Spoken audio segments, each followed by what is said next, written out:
5वां दिन अनिश्चितकालीन धरना है। आप लोग 4 सूत्री मांगों को लेकर यहाँ बैठे हुए, क्या अभी तक कोई प्रतिनिधि आप लोगों से मिलने के लिए पहुँचे हैं? देखिए, जनप्रतिनिधि, विधायक, मंत्री लोग पहुँचे तो थे, लेकिन आश्वासन के सिवा आज तक हम लोग को कुछ नहीं। क्या आश्वासन?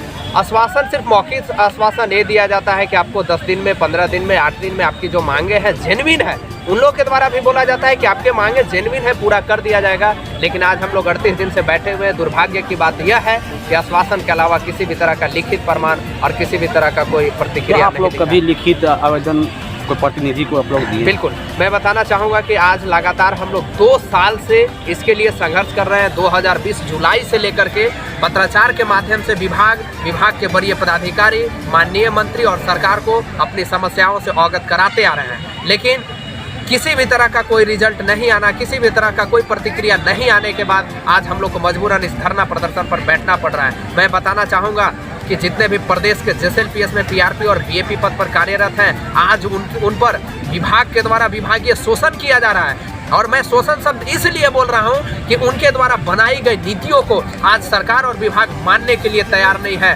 देखिए, मैं यह जो पॉलिसी लेकर के बैठा हूं, इसमें सीधा लिखा हुआ है कि हमारा जो मानदेय है, हम लोग जो काम करते हैं, direct will be paid in account. ठीक है, हमारे खाते में डायरेक्टली पैसा दिया जाएगा, लेकिन ऐसा नहीं होता है। काम मैं करता हूँ, काम पीआरपी बीएपी करते हैं और पैसा थर्ड पार्टी किसी और के खाते में दे दिया जाता है, जहाँ से लेने के लिए हम लोगों को महीनों दिन बीत जाती है और तत्पश्चात भी हमारी काम की गई मानदेय नहीं दी जाती है। मैं आपको जानकारी देना चाहूँगा आपके चैनल के माध्यम से। मैं अपने जनप्रतिनिधि और वरीय पदाधिकारी को भी बताना चाहूँगा कि कई एक ऐसा जिला है, कई एक ऐसा अभी पीआरपी बीएपी है जिनकी मानदेय अगस्त 2022 से अभी तक सीएलएफ में पड़ा हुआ है। आप बताइए, वो फील्ड कैसे जाएंगे? वो अपना बच्चों की शिक्षा को कैसे भरपूर दे सकेंगे? वो अपनी स्वास्थ्य की कमियां को कैसे दूर करेंगे? वो आना जाना, अपना भरण पोषण कैसे कर सकते हैं? एक तरह विभाग या सरकार हमें जॉब के नाम पर उलझा करके हम पर शोषण करने का काम कर रही है। दूसरी तरफ मैं बताना चाहूँगा कि इसी विभाग में HR पॉलिसी बनाई गई है।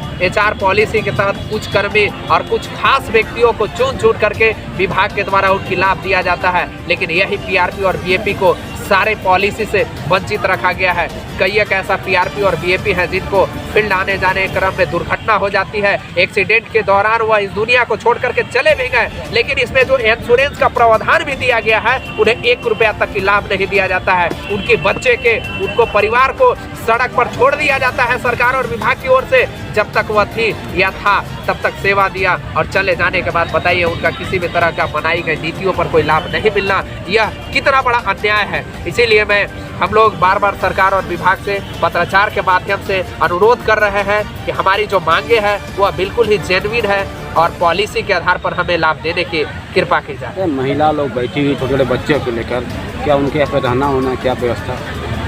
देखिए, तमाम तरह की समस्या है, लेकिन यह समस्या सरकार और विभाग को सोचनी चाहिए कि हमें झेलने को मजबूर नहीं करें। हमें शौक नहीं है, हमें मर्जी नहीं है यहाँ बैठने के लिए, लेकिन आज उनकी नकारात्मक रवैया के कारण लगातार हम लोग को धरना प्रदर्शन पर बैठना पड़ रहा है, क्योंकि यह पत्राचार के माध्यम से 2 साल से चल रही है।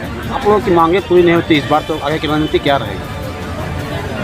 देखिए, हमारी मांगे जो है 4 सूत्री मांगे थी, जिसको मैं इससे पूर्व में भी बता दिया कि पहला तो यह है कि हमारा सीधा व्यक्तिगत खाते में पैसा दिया जाए, दूसरा HR पॉलिसी से जोड़ दिया जाए, और तीसरा महंगाई के आधार पर 2014 से जो पीआरपी बीएपी काम कर रहे हैं उनकी मानदेय आज भी सेम रखी गई है, उसको बढ़ोतरी कर दें। क्या परिचय हुआ? मेरा नाम संदीप कुमार है, मैं पलामू से।